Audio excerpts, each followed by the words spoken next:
یہ میں اپنے رسول صلی اللہ علیہ وسلم کی پیروی اور خوشنودی کے لیے کر رہا ہوں. میں تو شفاعت کے لیے یہ کام کر رہا ہوں.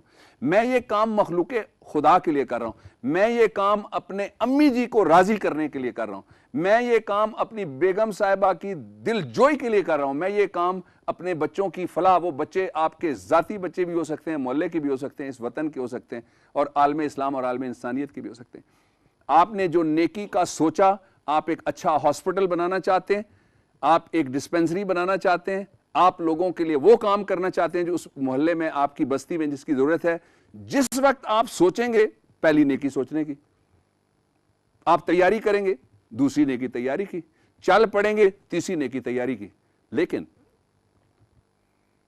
جرم اور گناہ، چھوٹا یا بڑا، ظاہر یا باطن، قبیح یا نظر انداز کر دینے کے قابل، اس کا عذاب اور اس کا احتساب اور اس کی تعزیر یا اس کی حد اس وقت لگے گی جب کوئی آدمی جرم کرے گا.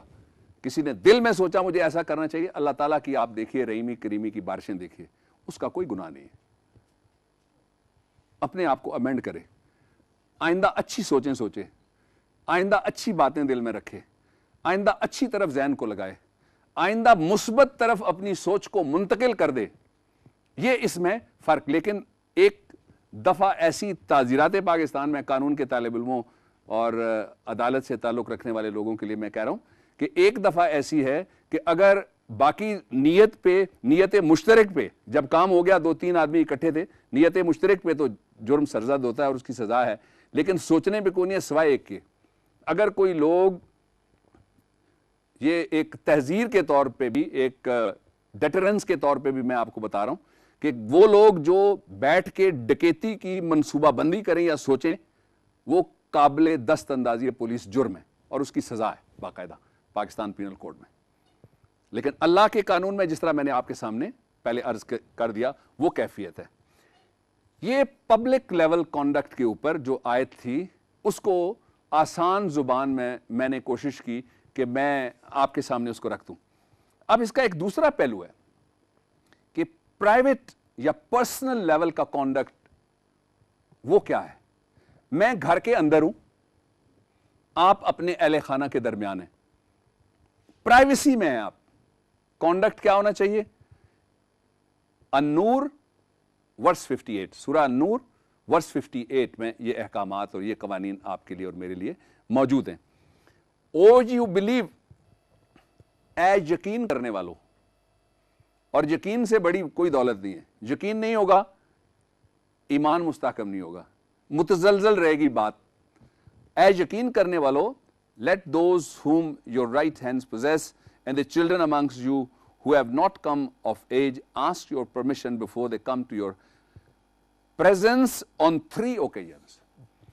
ایک وہ جو گھر کے اندر کام کرنے والے لوگ ہیں، آپ کی خدمت کرنے والے، آپ کے سٹاف کے لوگ ہیں جن کو یہ اجازت ہے کہ وہ پرائیویسی میں آئیں. گھر کے اندر کام کرنے والی بچیاں پرائیویسی میں جاتی ہیں. کچھ ملازمین ایسے ہوتے ہیں جو پرائیویسی میں، جہاں آپ کا بیڈ روم ہے وہاں وہ جا سکتے ہیں، رہائشی کمرے میں وہ جاتے ہیں. اور آپ کے وہ بچے جو چھوٹے ہیں، 3 مواقع پہ ان کے لیے بھی یہ حکم ہے کہ وہ آپ سے اجازت لے کے، اللہ تعالیٰ فرما رہے ہیں، اجازت لے کے وہ آپ کے پاس آئیں. 3 مواقع کون سے؟ اسی آیت کا اگلا حصہ ہے النور ورس 58، بفور مارننگ پریئر، صبح کی نماز سے پہلے. نیند کے وقفے سے جب آپ بیدار ہو رہے ہوتی ہیں تو خاتون ہو یا مرد، تیاری کا ایک مرحلہ آتا ہے. ایک عجیب کیفیت میں سے، ایک بے ترتیبی میں سے آدمی بستر میں سے نکل رہا ہوتا ہے. وہ بے ترتیبی ذات کی بھی ہوتی ہے اور لباس کی بھی ہوتی ہے. اس بے ترتیبی کے عالم میں اگر کوئی گھریلو ملازم ہے تو وہ آپ کو 3 دفعہ نوک کر کے اس کو اندر آنے کی اجازت ہے. آپ کا چھوٹا بچہ ہے، اس کو بھی نوک کر کے اندر آنے کی ہدایت ہے. وہ پوچھے، امی میں آ جاؤں، بابا میں آ جاؤں، چچا میں آؤں، خالہ جی مجھے اجازت ہے، نانی اماں میں آ جاؤں. نمبر 1. دوسرا، the while ye doff of your clothes for the noonday heat. دوپہر کی گرم دوپہروں میں آپ کو علم ہے کہ زیادہ سوتا ہے آدمی, گرمی کے دنوں میں زیادہ سونے کو دل کرتا ہے. جب دوپہر کے آرام کا وقت ہو تو پھر یہی حکم ہے دونوں کے لیے, بچوں کے لیے بھی اور گھریلو ملازمین کے لیے بھی.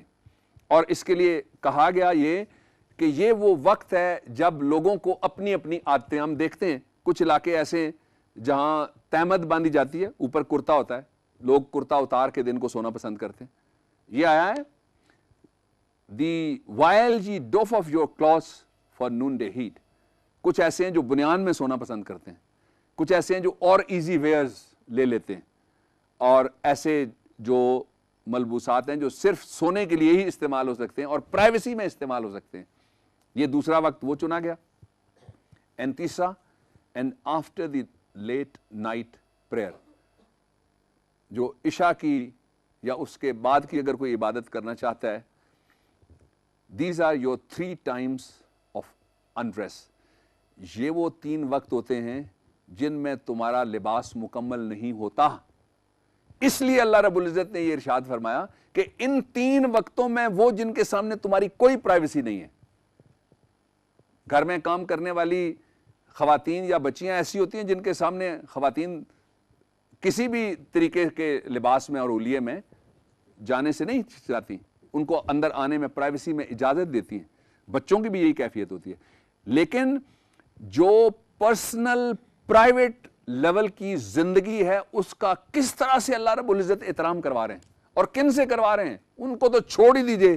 جو پڑوسی ہیں ان کو چھوڑ دیجئے, جو آپ کے محرمات میں نہیں آتے ان کو چھوڑ دیجئے, جن سے آپ کا پردہ ہے یا جن سے آپ کو علیحدہ رہنا ہے ان کو آپ چھوڑ دیجئے. جو اجنبی ہیں یہ وہ لوگ ہیں جو بظاہر کتنے بے ضرر ہیں, بظاہر کتنے معصوم ہیں, آپ کے اوپر کتنے ڈیپینڈنٹ ہیں, اس کے باوجود ان کو یہ کرٹسی دکھانی ہے کہ وہ ان ٹائمز میں آپ کے پاس آنے سے پہلے اجازت طلب کریں. Outside these times it is not wrong for you or for them to move about attending to each other. ان 3 اوقات کے علاوہ وہ لوگ جن کی فریکوینسی آپ کے پرائیویسی میں آنے کی, ان کے لیے آنے میں نہ حرج ہے, نہ آپ کی ان تک ایکسیس میں کوئی حرج ہے. Thus does Allah make clear these signs to you, for Allah is full of knowledge and wisdom. اس میں wisdom پرائیویسی کی صورت میں بیان کر دیا میں نے, پردہ داری کی صورت میں بیان کر دیا میں نے. وہ کیفیتیں جن کی پوری وضاحت ضروری نہیں, ہم سارے جانتے ہیں, ہم سارے پرائیویسی میں جاتے ہیں, ہم سارے نیند میں جاتے ہیں, ہم سارے سونے کے کمرے میں جاتے ہیں, اس لیے ان کی وضاحت کے بغیر ہی ہم سب کے یہ علم میں ہے. یہ صورتیں جو ہیں ان کے بارے میں اللہ رب العزت نے یہ فرما دیا کہ یہ احکام اس لیے ہے کہ میں علیم بھی ہوں, نالج والا ہوں, خبر رکھتا ہوں, مجھے معلوم ہے, اور ساتھ کا حکیم ہوں. حکمت اور وزڈم اللہ رب العزت کا ایک خاص ترہ امتیاز, اس کی قدرت کا ایک خاص اظہار, اور اس کی شان ربوبیت کی ایک عظیم ترین شان ہے. اور شان کیا؟ کہ میں تمہارے چھوٹے چھوٹے معاملات پہ بھی نظر رکھتا ہوں. پہلی آیت میں دیکھ لیجئے, چھوٹی چیزوں کا بھی کاؤنٹ ہے میرے پاس, چھوٹی چیزوں پہ بھی میں نظر رکھتا ہوں. اس کو یہاں ملا کے جب میں نے پہلی جو آیت کا ترجمہ آپ کے سامنے ابھی رکھا, سورہ نساء ورس 86 سے, Allah takes careful account of all things, کہ اللہ رب العزت ہر چیز کا چھوٹا چھوٹا بڑا احتیاط کے ساتھ خیال رکھتے ہیں اور حساب رکھتے ہیں, اور ان کو نظر میں رکھتے ہیں اور اس کو دھیان میں رکھتے ہیں. اب یہاں ایک سوال